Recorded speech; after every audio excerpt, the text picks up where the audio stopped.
teman-teman semua, kenalin nama aku Naila Afina Putri Cahyono, bisa kalian panggil Naila. Aku dari kelas manajemen P, UPN Veteran Jawa Timur angkatan 25 dengan nomor NPM 250 120 10 454. Nah, pada video kali ini aku ingin membagikan tutorial cara analisis regresi linear sederhana. Nah, sebelumnya, apa sih analisis regresi itu dan apa bedanya dengan analisis korelasi? Nah, kalau korelasi sendiri yang kita tahu kan kayak correlation gitu kan, yaitu hubungan nilai suatu variabel dengan variabel yang lain.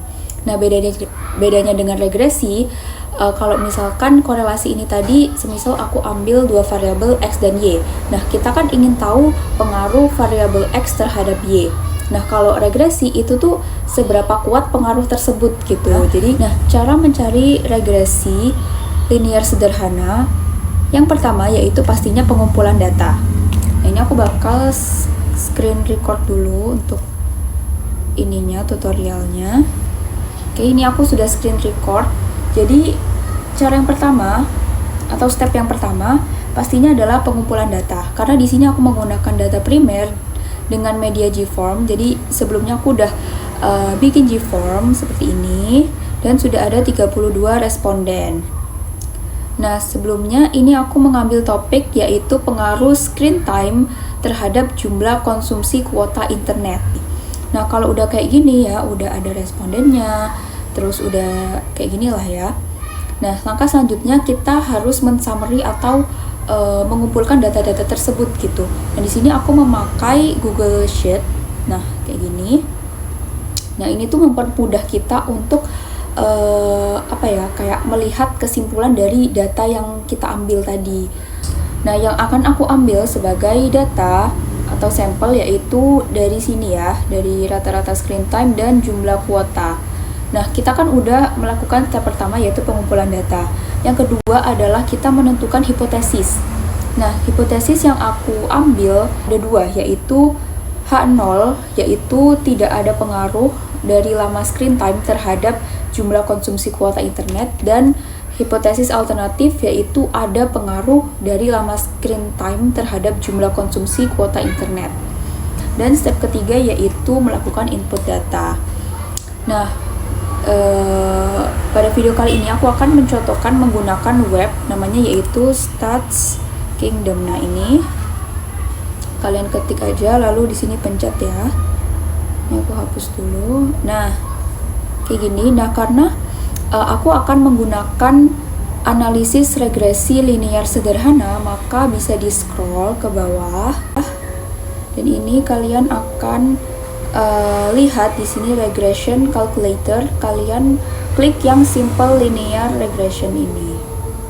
Nah, udah kalian klik, itu bakal tampilannya tuh kayak gini. Jadi bakal ada kolom X dan Y. X ini sebagai variabel independen dan Y ini sebagai variabel dependen. Lalu dari data tadi ini tinggal kita kopas aja.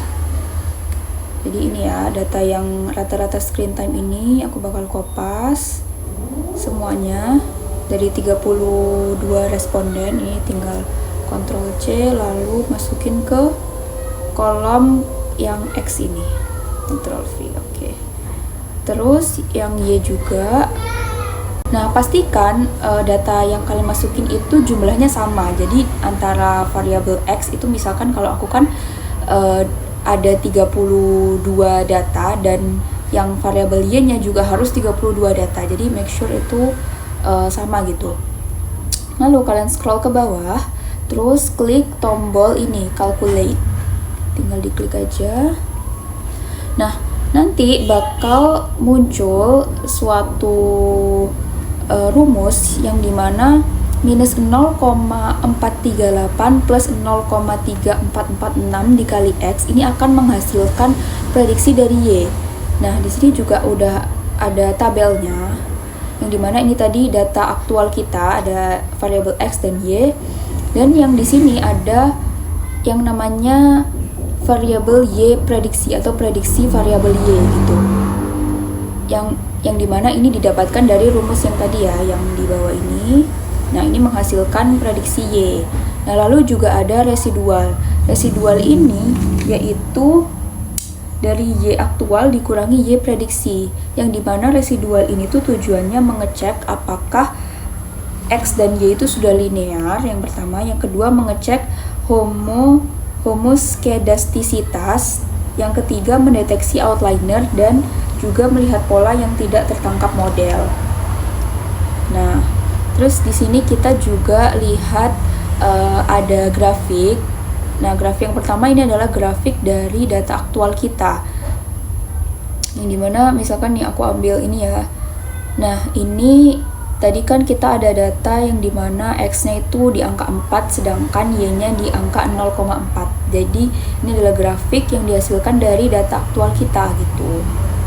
Lalu yang kedua ada grafik prediction interval. Nah, di sini itu grafik yang berdasarkan si prediksi Y ini. Dan juga yang terakhir juga ada grafik residual ini, residual plot.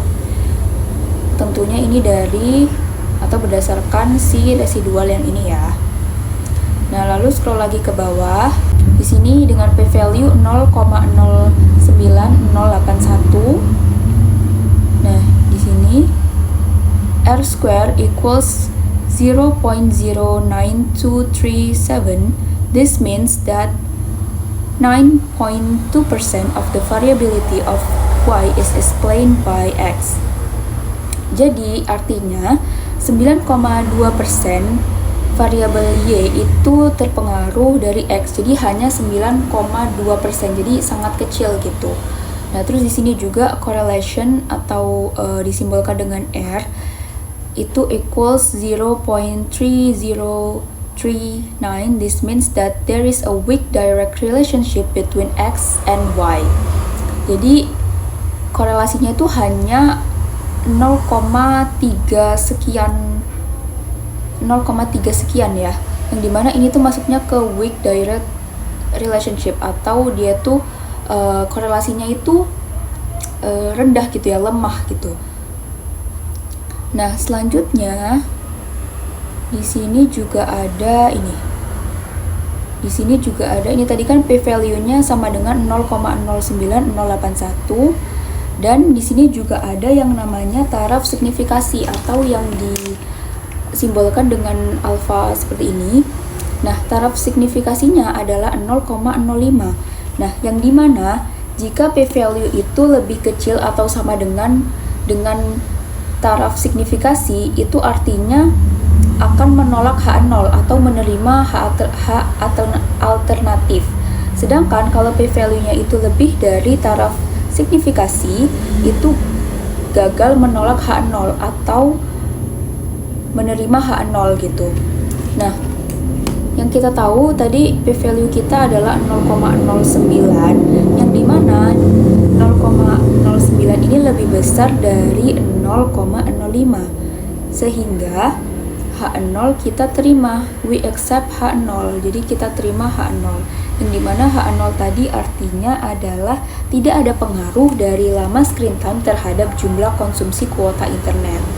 Jadi berdasarkan analisis regresi yang aku lakukan, itu ternyata tidak ada pengaruh dari lamanya screen time terhadap jumlah konsumsi kuota internet. Padahal kalau misalkan kita lihat secara lihat aja gitu dari judulnya, kayaknya bakal ada pengaruh deh gitu, ternyata enggak. Nah, tadi kita juga tahu kan correlation-nya itu di angka 0,3, dan itu sangat-sangat rendah dan masuknya ke lemah gitu ya, korelasinya itu sangat lemah gitu. Jadi kesimpulannya H0 itu diterima dan H1 ditolak karena p-value yang dihasilkan yaitu 0,09 itu lebih besar dari taraf signifikasi yaitu sebesar 0,05. Itu cukup sekian. Terima kasih yang telah menyaksikan video ini, dan semoga bisa membantu teman-teman semua dalam analisis regresi linear sederhana. Dan cukup sekian. Terima kasih. Wassalamualaikum warahmatullahi wabarakatuh.